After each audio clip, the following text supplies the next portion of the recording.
بسم اللہ الرحمن الرحیم۔ السلام علیکم میرے پیارے بھائیوں اور دوستوں۔ ناظرین، کتے کی تخلیق کیسے ہوئی؟ کتے کو نجس کیوں قرار دیا گیا؟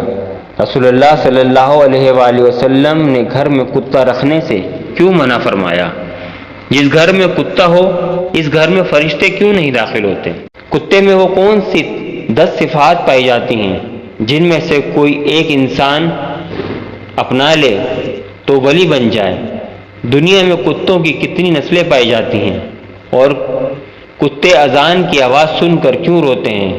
یہی ہماری آج کی ویڈیو کا موضوع ہوگا۔ ناظرین، آج کی ویڈیو میں ہم آپ کو کتوں کے متعلق کچھ ایسے حقائق بتائیں گے جو یقیناً آپ کے لیے حیران کن ہوں گے۔ کتا نہ صرف زمانے قدیم سے انسان کا بہترین ساتھی ہے بلکہ کتوں کا شکار دنیا میں سب سے زیادہ پالے جانے والے پالتو جانوروں میں ہوتا ہے۔ کتے کی پیدائش سے متعلق کتوں کی پیدائش کے متعلق قدیم تاریخ اور صوفیوں میں 2 حکایات موجود ہیں۔ پہلی روایت کے مطابق کتے کی پیدائش کے متعلق امام عبد الرحمن الصوفری نے اپنی کتاب نزاہت الجالس میں نقل کیا ہے۔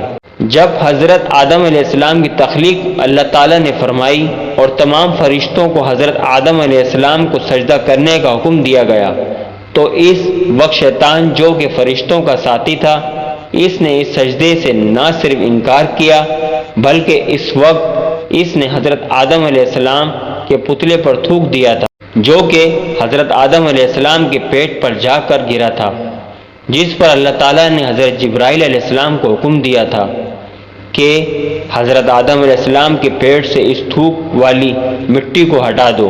اس مٹی کے ہٹنے سے حضرت آدم علیہ السلام کے پیٹ پر ایک سوراخ بن گیا تھا جو کہ آج بھی ناف کی صورت میں ہر انسان کے پیٹ پر موجود ہے۔ اس کے بعد اس پیٹ والی مٹی سے کتے کو بنایا گیا تھا۔ یہ واقعہ امام صوفری نے بلا کسی سند کے ذکر کیا ہے اور قرآن یا حدیث میں اس کا ذکر موجود نہیں، لہذا اس کو معتبر نہیں کہا جا سکتا۔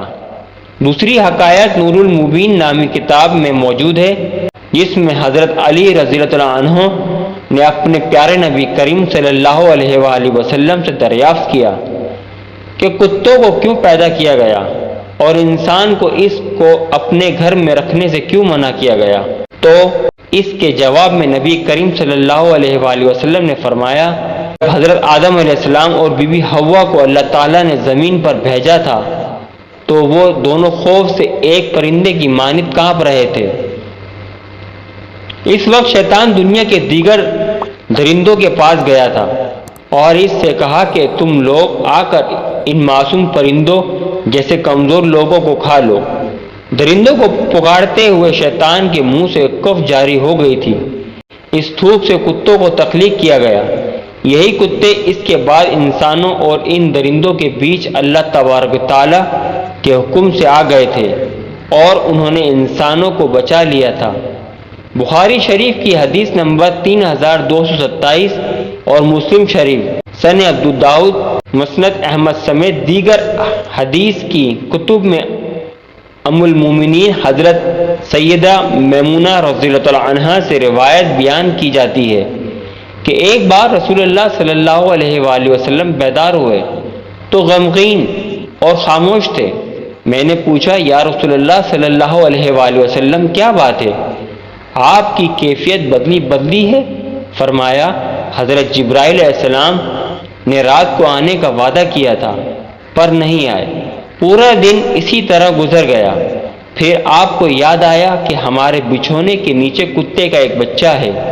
آپ صلی اللہ علیہ وآلہ وسلم نے اسے نکالنے کو کہا اور اپنے دست مبارک سے اس جگہ پانی چھڑک دیا۔ اگلی رات جبرائیل علیہ السلام آئے اور کہا، ہم اس گھر میں داخل نہیں ہوتے جہاں کتا ہو یا تصویر ہو۔ جبکہ ایک اور حدیث کا خلاصہ کچھ یوں ہے کہ حضور اکرم صلی اللہ علیہ وآلہ وسلم نے فرمایا کہ جو شخص حفاظت اور شکار کی غرض کے علاوہ کتا پالتا ہے تو ہر روز اس کے اجر سے 2 قرات کم کیا جاتا ہے۔ اس حدیث میں اجر گھٹ جانے کی جو بات ہے اس سے معلوم ہوتا ہے کہ کہ بلا ضرورت کتے کو پالنا مکروہ تحریمی ہے، اور مکروہ تحریمی ہونے کی وجہ سے اس گھر میں رحمت کا فرشتہ داخل نہیں ہوتا۔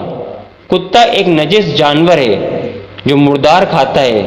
کتے کے سامنے اگر تازہ اور بدبودار گوشت رکھا جائے تو یہ بدبودار گوشت کو ترجیح دیتا ہے اور اپنی کیک کو بھی دوبارہ چاٹ لیتا ہے۔ اس لیے فرشتے پاکیزہ مخلوق ہیں اور وہ ہر اس مقام پر نہیں جاتے جہاں نجس ہو۔ ایک طرف تو کتے میں وفاداری کا خاصہ پایا جاتا ہے تو دوسری طرف یہ اپنی ہی نسل کا دشمن بھی ہوتا ہے۔ حدیث شریف کے مطابق کتے کے چھوٹے برتن کو 7 دفعہ دھونے، 1 دفعہ مانجنے کا حکم دیا گیا ہے۔ حالانکہ نجس برتن کو 3 دفعہ دھونے سے شرع پاک ہو جاتا ہے۔ جدید سائنس بھی اس بات کو مان چکی ہے کہ کتے کے لعاب میں انتہائی خطرناک جراثیم پائے جاتے ہیں جو انسانی صحت کے لیے انتہائی مضر ہوتے ہیں۔ حضرت حسن بصری فرمایا کرتے تھے کہ کتے کے اندر 10 صفات ایسی ہیں، اگر ان میں سے ایک صفت بھی انسان کے اندر پیدا ہو جائے تو وہ ولی بن سکتا ہے۔ نمبر 1، کتے کے اندر قناعت ہوتی ہے، جو مل جائے اسی پر قناعت کر لیتا ہے اور راضی ہو جاتا ہے۔ یہ قانین یا صابرین کی علامت ہے۔ نمبر 2، کتا اکثر بھوکا رہتا ہے، یہ سوحالین کی علامت ہے۔ نمبر 3، کوئی دوسرا کتا اس پر زور کی وجہ سے غالب آ جائے تو یہ اپنی جگہ چھوڑ کر دوسری جگہ چلا جاتا ہے، یہ راضین کی علامت ہے۔ نمبر 4، کتے کا مالک اگر اس کو مارے تو وہ اپنے مالک کو چھوڑ کر نہیں جاتا، یہ صادقین کی علامت ہے۔ نمبر 5، اگر کتے کا مالک بیٹھ کر کھانا کھا رہا ہو تو یہ باوجود طاقت اور قوت کے اس سے کھانا نہیں چھینتا، یہ مساکین کی علامت ہے۔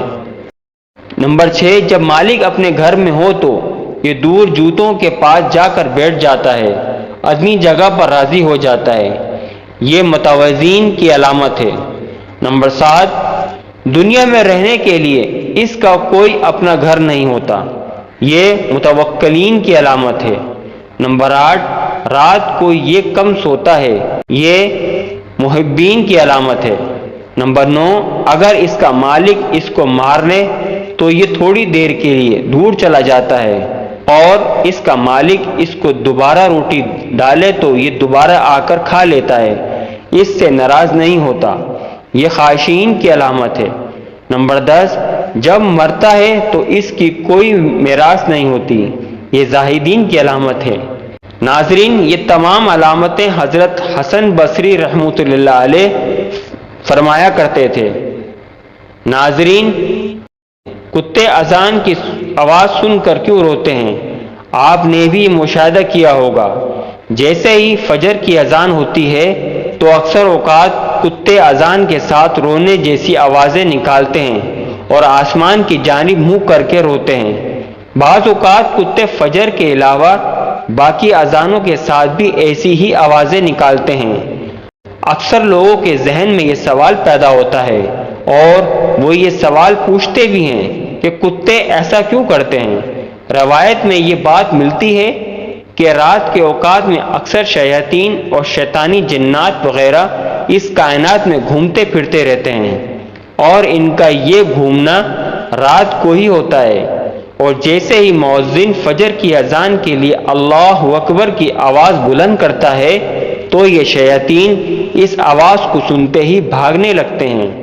جب یہ بھاگ رہے ہوتے ہیں تو کتے کو دیکھتے ہیں اور ان کو دیکھ کر ایسی آوازیں نکالتے ہیں جیسا کہ رو رہے ہوں، اور شیاطین کو یوں بھاگنے کا ذکر ایک حدیث میں یوں آیا ہے کہ مؤذن جب اذان دیتا ہے تو اس کی آواز سن کر شیاطین خروج ریح کی آواز کرتے بھاگتا ہے۔